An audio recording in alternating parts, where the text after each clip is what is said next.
आइए हम रोमियों की पत्री दूसरे अध्याय का 13वीं वचन में जाए।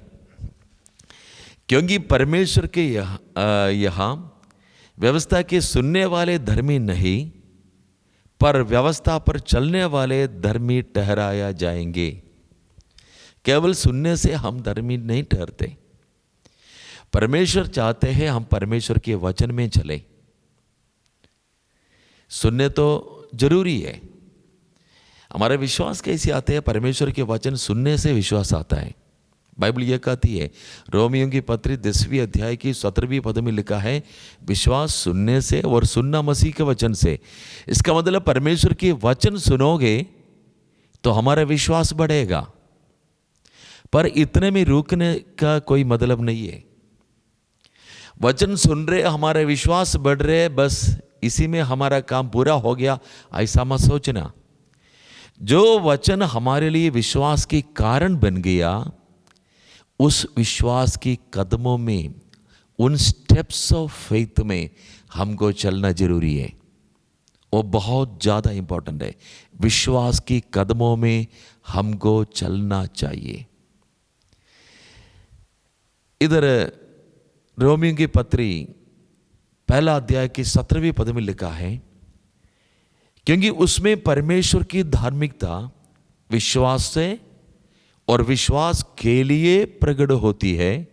जैसे लिखा है, विश्वास से धर्मी जन जीवित रहेगा। माने एक धर्मी जन जिसको कहता है वो विश्वासी है। नहीं तो विश्वासी के लिए परमेश्वर ने दिया हुआ नाम है धर्मी जन। उस धर्मी जन की चलने का जो तरीका है वो विश्वास के कदमों में होती है। विश्वास सुनने से जो डेवलप करने वाली चीज केवल नहीं रहे, बल्कि हमारा रोज के जीवन की प्रैक्टिस रहे। कैसे? हम परमेश्वर की वचन मानकर हर वचन पर हम हमारा जीवन जब व्यतीत करोगे, तब हम वचन को करने वाले यानी विश्वास में चलने वाले बनेंगे। याकूब ने अपनी पत्री में पहला अध्याय की 22वीं पद में याकूब ने ऐसे लिखा है, परंतु वचन पर चलने वाले बनो और केवल सुनने वाले ही नहीं जो अपने आप को धोखा देता है। मतलब वचन पर ना चल करके केवल सुनने वाले रहोगे, ठीक है, बाइबल कहते हैं हमारा विश्वास डेवलप होगा, लेकिन बाइबल ये भी कहते हैं हम खुद को धोखा देने वाले बन रहे। वचन तो सुन रहे, बराबर वचन सुन रहे, लेकिन हमारे जीवन में परिवर्तन नहीं है, हम उस पर चलने का कोशिश नहीं कर रहे, तो समझ लो हम खुद को धोखा देने वाले बन रहे। क्या करना चाहिए? हमको वचन पर चलना चाहिए, वचन करना चाहिए। बाइबल पढ़ना यानी वचन पढ़ना, वचन सीखना, वचन मनन करना, पर वचन में चलना बहुत ज़्यादा जरूरी है। रोज वचन के साथ हमारे जीवन को अलाइन करो। यीशु मसीह ने कैसे प्रार्थना सिखाया? आज की रोटी हमें आज दे। क्या है आज की रोटी? वचन। माने रोज की रोटी हमको रोज चाहिए। कल का जो वचन मिला उसमें आज चलने का नहीं, आज जी नहीं सकता। आज के लिए फ्रेश वचन चाहिए। माने हमने पहले से सीख रखा था, सुन रखा था, पढ़ रखा था, उसमें हमारा जीवन नहीं चलते। जो वचन में हम चलोगे या नहीं, वचन हमारे जीवन में एक्टिवेट करोगे, तब हमारा जीवन आशीषित बनेगा। उसके लिए हमको रोज परमेश्वर की रेमा वेद चाहिए जिसमें हम चल सके।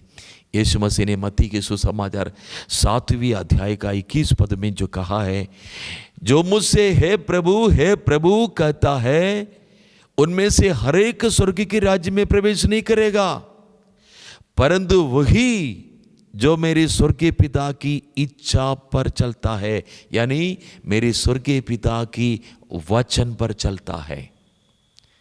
परमेश्वर के वचन पर चलने वाला ही स्वर्गराज में प्रवेश करेगा। उसी अध्याय का मत्ती 7:24 से जब हम पढ़ेंगे, यीशु मसीह ने वहां पर एक ऐसा दृष्टांत के साथ बता रहे, इसलिए जो कोई मेरे ये बातें सुनकर उन्हें मानता है वे उस बुद्धिमान मनुष्य के समान ठहरेगा जिसने अपना घर चट्टान पर बनाया, और मेघ बरसा और बाढ़ आई और आंधी चली और उस घर से टकराई, फिर भी वो नहीं गिरा क्योंकि उसका नींव चट्टान पर डाली थी। परंतु जो कोई मेरी बातें सुनता है, देखो सुनता है और उस पर नहीं चलता, नहीं सुनने वाले की बात नहीं बता रहे, सुनता है और उस पर नहीं चलता, वो उस निर्बुद्धि मनुष्य के समान ठहरेगा जिसने अपना घर बालू पर बनाया, और मेघ बरसा, बाढ़ आई, आंधी चली और उस घर से टकराई, वो गिरकर सत्यानाश हो गया। मेरा बात ध्यान से सुनिए, परमेश्वर के वचन सुनना काफी नहीं है, रोज हमारा जीवन वचन पर चलाना जरूरी है। रोज वचन मेडिटेट करें, रोज हमें जीने की वचन मेडिटेट करें, उस वचन की तरफ हम अपने आप को एक्टिवेट करने का कोशिश करें। एक्टिवेट करना, रोज जो मनन करने वाला वचन हमारे जीवन में लागू करने का कोशिश करना, वरना हमारे लिए कोई फायदा नहीं। लागू करोगे तो वचन हमारा अंदर जाता है, विश्वास डेवलप होता है, जिस वचन परमेश्वर ने दिया उस वचन को पूरी करने के लिए परमेश्वर चौकसी करता है। इसलिए हमको वचन में चलना जरूरी है। वचन हमारे जीवन को बुलंदी में ले जाएगा, कभी नीचे जाने नहीं देगा। परमेश्वर की प्रॉमिस है इस सारे वचनों में, चंगाई का, आशीष का, धन दौलत का, सब चीज का प्रॉमिस है वचन में। इससे बढ़कर आत्मिक उन्नति का, स्वर्ग पाने का, पवित्र आत्मा में चलने का, आत्मिक दुनिया में यानी अलौकिक दुनिया में यानी परमेश्वर के राज्य में हमको चलने का अनोखी आशीष इस वचन में है। उस वचन को रिएक्ट करो, एक्टिवेट करो, हमारे जीवन में बहुत बड़ी आशीष के कारण बनेगा। परमेश्वर आशीष करे। God bless you.